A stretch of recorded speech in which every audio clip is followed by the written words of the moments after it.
المشاهدين الأكارم، السلام عليكم ورحمة الله تعالى وبركاته. أحييكم من الفضائية الإثرية وأقدم لكم نشرة الأخبار نستهلها كالمعتاد بأهم وأبرز ما جاء فيها.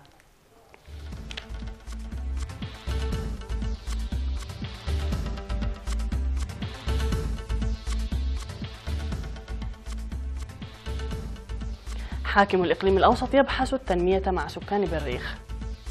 دورة تأهيلية صحية للمعلمين في إقليم شمال البحر الأحمر. لقاءات لتقوية برامج التنمية في شعب وأقردات. ترامب يعلن انسحاب الولايات المتحدة من الاتفاق النووي الإيراني.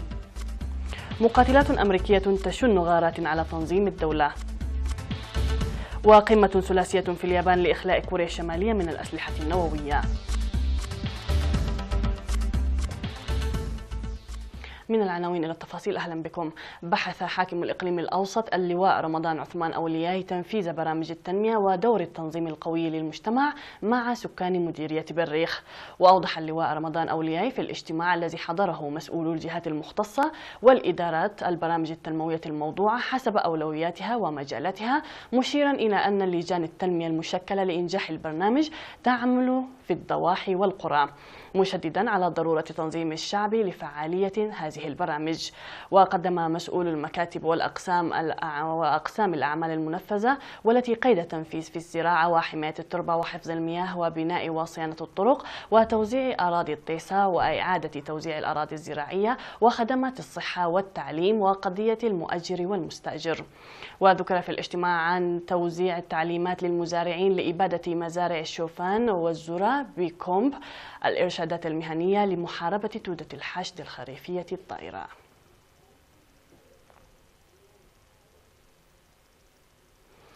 تلقى 30 معلما دورة تأهيلية صحية لتقديم الإسعافات الأولية للطلاب البعيدين عن المؤسسات الصحية في مناطق إقليم شمال البحر الأحمر النائية. وتضمنت الدورة المقدمة للمعلمين في مديريات أفعبت ونقفة وقارورة وأدبحة الخطوات والوسائل التي يتوجب اتباعها لإنقاذ الحياة ورعاية المرضى. وأوضح مسؤول التعليم في إقليم شمال البحر الأحمر الأستاذ رشيد محمد عثمان عن تجهيز المدارس بالأدوات الصحية والأدوية الضرورية إلى جانب التأهيل الصحي. وقال إن 120 معلما على مستوى إقليم شمال البحر الأحمر تلقوا دورة تأهيلية صحية مماثلة، داعيا لاستخدام جيد للأدوات الصحية المقدمة. في غضون ذلك نظم سيمينار لمسؤولي مدارس أفعبت ونقفة وأدبحة وقارورة لتقوية التعليم. عقدت اجتماعات مع الشباب في شعب وأقردات لتقوية التعليم والتنمية. وفي الاجتماع الذي عقد لطلاب المرحلة الثانوية في شعب وجهت الدعوة للشباب للاستفادة الجيدة من الفرص المتاحة لهم لضمان مستقبلهم والتأثير الإيجابي على محيطهم. وفي الاجتماع الذي عقد للشباب العامل في أقردات تم بحث دور ومساهمة التنظيم القوي للشباب في التصدي والتنمية. وأوضح المشاركون في اللقاءات للعمل القوي للتفوق التعليمي وإنجاح البرامج الموضوعة. يقوم سكان مدينة نقفة بصيانة وتوسعة الطريق المؤدي إلى وادي وقريت البالغ طوله 15 كيلومترا الذي تجري فيه أعمال إرساء مشروع مياه، وذلك لإدخال الآليات إليه بهدف تسريع إنجاز العمل وحل مشكلة المياه. وأوضح المشرف على العمل السيد محمد حامد صالح أن السكان ينجزون المهام في مجموعات للعمل، وشكر الدعم الذي قدمته إدارة مديرية النقفة بأدوات العمل. وأفاد مراسل الوكالة بأن سكان ضواحي مديرية النقفة قاموا في الأشهر الثلاثة الماضية بنفير لبناء المدرجات والحواجز المائية وصيانة الطرق. أوضح سكان مدينة أقردات بأن حملات النظافة التي يقومون بها حققت نتائج مرضية لإصحاح البيئة وضمان الصحة العامة. وأوضحوا بأن نفير النظافة الأسبوعي يشمل صيانة الطرق المنجرفة ودفن الحفر وإزالة أشجار المسكيت، ويسهم لحل مصاعب المواصلات ومكافحة الأمراض المعدية. وذكر مسؤول الصحة العامة السيد دانيال كيداني أن حملات النظافة تنفذ بفعالية بمشاركة شعبية واسعة، مشيرا إلى إصحاح البيئة في 68 قرية بالمديرية. مشاهدينا الكرام، من الأنباء المحلية إلى الأنباء العالمية بعد هذا الفاصل.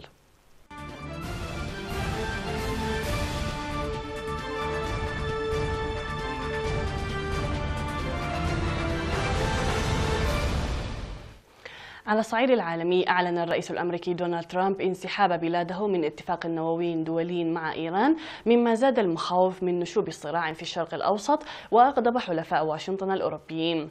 وذكر ترامب في خطاب بالبيت الأبيض أنه سيفرض مجددا العقوبات الاقتصادية الأمريكية على إيران بهدف تقويض اتفاق معيب ومتحيز ما كان يجب إبرامه مطلقا. وعبر ترامب عن استعداده للتفاوض على اتفاق جديد مع إيران، لكن طهران كانت قد استبعدت هذا الاستحمال من قبل وهددت برد لم تحدده إذا انسحبت واشنطن من الاتفاق. من جهته قال الرئيس الإيراني حسن روحاني إن بلاده ستبقى في الاتفاق النووي دون واشنطن، مشددا على أن الاتفاق المذكور لم يكن بين إيران والولايات المتحدة، بل كان اتفاقا دوليا صادق عليه مجلس الأمن. وأشاد رئيس الوزراء الإسرائيلي بنيامين نتنياهو بسياسة ترامب تجاه إيران، وأشار إلى التوتر بشأن سوريا. وعبرت الخارجية الروسية عن خيبة الأمل العميقة بسبب قرار ترامب. وفي بيان مشترك قال زعماء بريطانيا وألمانيا وفرنسا، وهي الدول الموقعة على الاتفاق إلى جانب الصين وروسيا، إن قرار ترامب يدعو للأسف والقلق.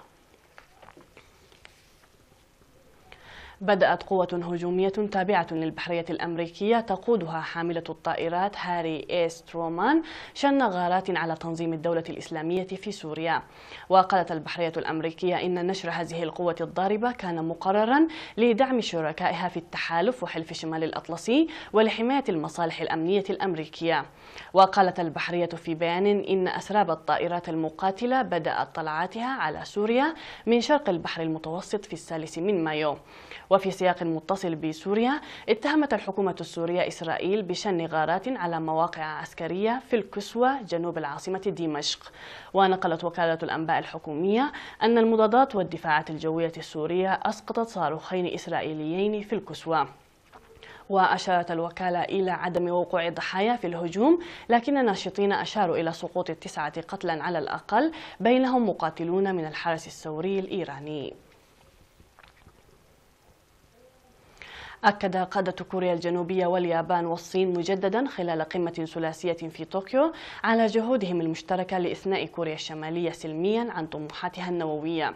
وذكرت وكالة أنباء يونهاب الكورية الجنوبية أن الرئيس الكوري الجنوبي مون جي إن ورئيس الوزراء الياباني شينزو أبيه ورئيس مجلس الدولة الصيني لي كيه تشانغ أصدروا بيانا خاصا يعبر عن دعمهم لنتائج القمة التي عقدها مون مع الزعيم الكوري الشمالي كيم جونغ أون، والتي تدعو إلى نزع السلاح النووي الكامل في شبه الجزيرة الكورية.